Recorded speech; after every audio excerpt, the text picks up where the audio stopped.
Ассаляму алейкум! Добрый вечер, дорогие друзья! Вы на канале «Вкусная еда с Хадиджей».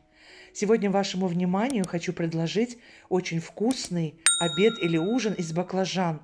Вы просили меня об этом рецепте. Я люблю замораживать с лета солнечные и вкусные баклажаны. И потом, когда мне нужно на праздничный стол, я готовлю это блюдо. Это одно из любимых блюд моей семьи. Всем настоятельно рекомендую приготовить по этому рецепту. Итак, давайте начнем приготовление. Я всем желаю удачи на кухне. Летние баклажаны я замораживала и держала в морозильной камере. И сейчас на праздник я буду готовить баклажаны с мясом. В сотейник с толстым дном я выкладываю 1 килограмм мяса. Пока мясо обжаривается на среднем огне, сейчас нарежем лук. Мясо у меня говяжье, фарш говяжий, телятина, жирненький, поэтому я масло не добавляю. Накроем крышкой и 10 минут пусть томится мясо. Мясо выделило много влаги, и нам сейчас лопаткой нужно вот так мясо немножко порубить, фарш. Пока не солю, не перчу, сюда же добавляем лук. 3 средние головки лука я нарезала кубиками. Лук должен полностью растаять. Сейчас под закрытой крышкой будем томить это мясо час. На огне чуть ниже среднего. Чтобы мясо хорошо томилось, можно добавить либо говяжий бульон, либо я добавляю где-то 100 мл воды, чтобы мясо было нежное. И сейчас уменьшаем огонь ниже среднего и пусть томится минут 50. Посмотрите, как великолепно все у нас прожарилось. Лук полностью растаял, но влаги еще достаточно. Смотрите, еще влага есть. И сейчас нам нужно поперчить, посолить. Фарш у нас уже очень нежный. Солим по вкусу. Я добавляю немного, вот 1/3 чайной ложечки гвоздики молотой. Добавляю 1/3 корицы молотой. У нас есть в Дербенте такая приправа, она называется адава. Еще добавляется немножко бадьян. Но у меня бадьяна сейчас нет. Я добавляю 4 перца молотых, душистых. И все хорошенько смешиваю. Мясо получается супер ароматным.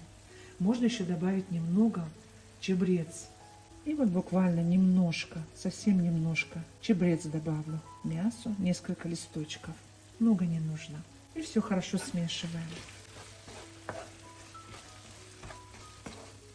И буквально еще минут 20, и у нас будет все готово. Обратите внимание, влага вся выпарилась. Посмотрите, какая красота. Фарш очень нежный, очень. Посмотрите, какое нежное мясо у нас получилось. Баклажаны очень любят и хорошо сочетаются с помидором. Поэтому мы сейчас будем сюда добавлять натертый помидор. И сейчас уже будем присаливать тоже. Я натерла 3 помидорки средние. Если у вас нет помидора свежего, можете добавить томатную пасту. Все хорошо перемешиваем. И нам нужно, чтобы влага выпарилась. Минут 20 будем ужаривать при закрытой крышке. Вот так. Все. Наш фарш готов. Посмотрите, какой он великолепный. Влага выпарилась. Смотрите.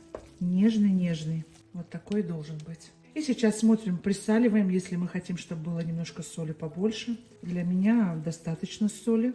Я присаливать не буду. Сейчас будем начинять баклажаны. Баклажаны разморозились. Посмотрите, как они хорошо выглядят. Очень хороший полуфабрикат. Как я их готовила, как освобождала от семян, от внутренностей. Они у меня были отварены в подсоленной воде. Я оставлю в инфобоксе обязательно видео, под видео в описании.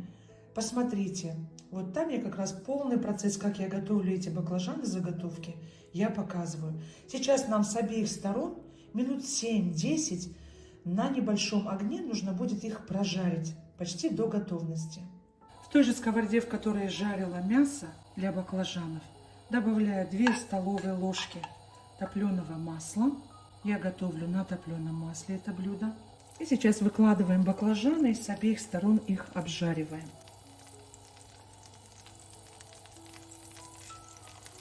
Огонь чуть ниже среднего. Буквально минутка-две с одной стороны. Вот так поджарились. И обжариваем другую сторону. Сразу красивый цвет приобретают баклажанчики. Второй этап, когда баклажанчики дадут влагу, потому что внутри в них очень много влаги. И вот сейчас немножко выпарится эта влага, минут 10, и мы уже их выкладываем на тарелку.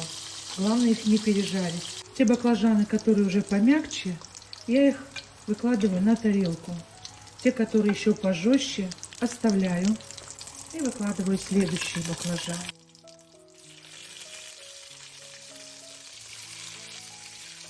Вторая партия у нас тоже готова. И сейчас выключаем и дадим остыть. Как только они остынут, начнем начинять их фаршем. Фарш у нас уже тоже готов.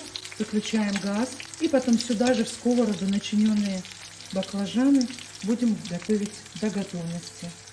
Вот посмотрите, фарш наш остыл. Очень хороший фарш, очень ароматный. И сейчас я буду начинять маленькой ложечкой чайной баклажан и буду выкладывать в сковородку. Я обычно это делаю руками, честно говоря, очень удобно. Начиняем. Зев у баклажана очень узкий, поэтому приходится пальцами вот так. Начиняем плотно. Хорошо утрамбовываем, чтобы не было пустот. Баклажанчики начинили. У нас получилось 22 средних баклажана начиненных. И ушло 1,5 килограмма мяса. И вот они вот такие пухленькие, аппетитные уже. И сейчас мы их будем выкладывать на сковородку. Сначала нарежем дольки помидоров и потом будем выкладывать. 2 помидора нарезаю кругляшами. Вот такими, где-то по сантиметру. И сейчас помидоры, эти дольки выкладываем на сковородку, на ее дно. У нас будет вот такая помидорная подушка. Дно нашей сковороды 28 сантиметров в диаметре. И сейчас выкладываем баклажанчики. Заливаем кипятком, так чтобы едва покрывало, не все полностью. Накрываем крышкой сейчас, дадим закипеть. И 50 минут на медленном огне потом должны томиться баклажаны. Час 10 они у нас готовились. Очень нежные получились. Выключаем газ. Все готово. И будем подавать на стол. Баклажаны получились очень вкусные и нежные. И никто не додумается, что они у вас были заготовлены еще прошлым летом. Итак, дорогие друзья, всем настоятельно рекомендую приготовить по этому рецепту. Если вам понравилось мое видео, ставьте лайк, поддержите наш канал лайком. Ваша подписка, комментарии и лайки способствуют процветанию канала. Если вы еще не подписаны, обязательно подписывайтесь. Нажимайте на колокольчик справа, чтобы не пропускать выход нового видео. Я не прощаюсь с вами, а говорю лишь до свидания, до новых встреч, друзья, на канале. Вкусная еда с Хадиджей. Пока-пока.